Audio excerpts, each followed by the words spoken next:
अस्सलामु अलैका या रसूल अल्लाह, अस्सलातु वस्सलामु अलैका या हबीब अल्लाह, अस्सलातु वस्सलामु अलैका या नबी अल्लाह, अस्सलातु वस्सलामु अलैका या नूर अल्लाह। औज़ु बिल्लाहि मिनश शैतानिर रजीम, बिस्मिल्लाहिर रहमानिर रहीम। फसल्लि लिरब्बिका वन्हर। अल्लाह साईं जल्ल शानो पंहिंजे पाक कलाम मजीद जे अंदरि इरशाद फरमायो, फसल्लि लिरब्बिका वन्हर, पहिरियों निमाज़ पढ़ ऐं बाद में क़ुर्बानी कर। कुछ क़ुर्बानीअ जा शराइत आहिनि ऐं कुझु क़ुर्बान जा फ़ज़ाइल बि आहिनि, उहे असांखे लाज़िम ॿुधणु घुरिजनि ऐं उन ते अमल करणु खपे। क़ुर्बानी ईद निमाज़ खां पोइ करणु घुरिजे, अॻ में जाइज़ न थींदी। ऐं सभ खां अफ़ज़ल ॾींहुं तारीख़ 10 आहे। 12 खां पोइ बिल्कुलु उज़हा जाइज़ न आहे। राति जो उज़हा करणु मकरूह आहे। उज़हा जो गोश्त 3 हिस्सनि में कजे।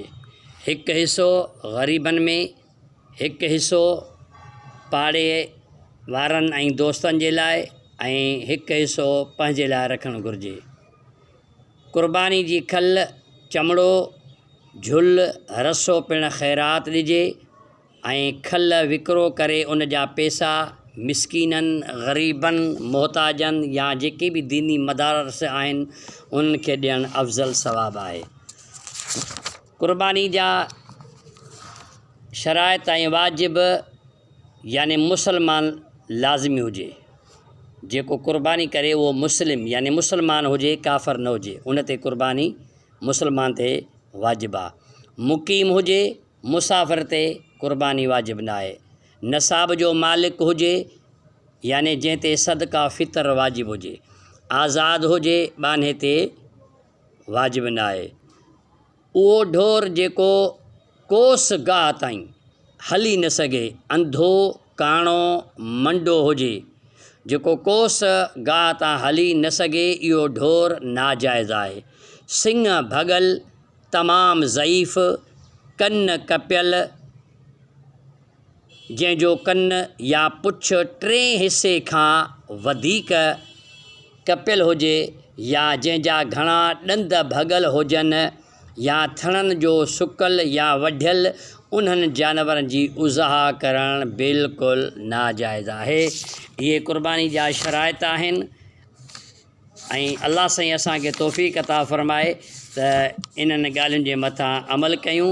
छो जो मदीने जे साईं खां सहाबा किराम अलैहिम रिज़वान पुछियो, हज़रत ज़ैद बिन इरकम रज़ी अल्लाह तआला अन्हु रिवायत कई त या रसूल अल्लाह मा हाज़िल उज़ा, या रसूल अल्लाह ही उज़ा छा आहे? पाण करीमन फरमायो, सुन्नत अबीकुम इब्राहीम, इहा अव्हां जे बाबे हज़रत इब्राहीम अलैहिस्सलाम जी सुन्नत आहे। अर्ज़ु कयूं त या रसूल अल्लाह असां लाइ उज़ा में कहिड़ो अजुर ऐं सवाबु आहे? पाण करीमन फरमायो त क़ुर्बानी जे जानवर जे हर वार जे एवज़ नेकी आहे। हर वार जे एवज़ नेकी ऐं सवाबु आहे। त मुंहिंजा मिठा, अल्लाह साईं तव्हां असांखे इन्हनि जे मथां अमल करण जी तौफ़ीक़ अता फ़रमाए ऐं मदीने जे ताजदार सुहिणे हबीब करीम सल्लल्लाहु तआला अलैहि वसल्लम पाण करीमन फरमायो त जॾहिं तव्हां ज़ुल्हज जो चंड ॾिसो, यानी ज़ुल्हज शरीफ़ जो तव्हां चंड ॾिसो, त पोइ तव्हां पंहिंजी सैर बि न कयो, न हलायो, न ॿी का सवारत कयो।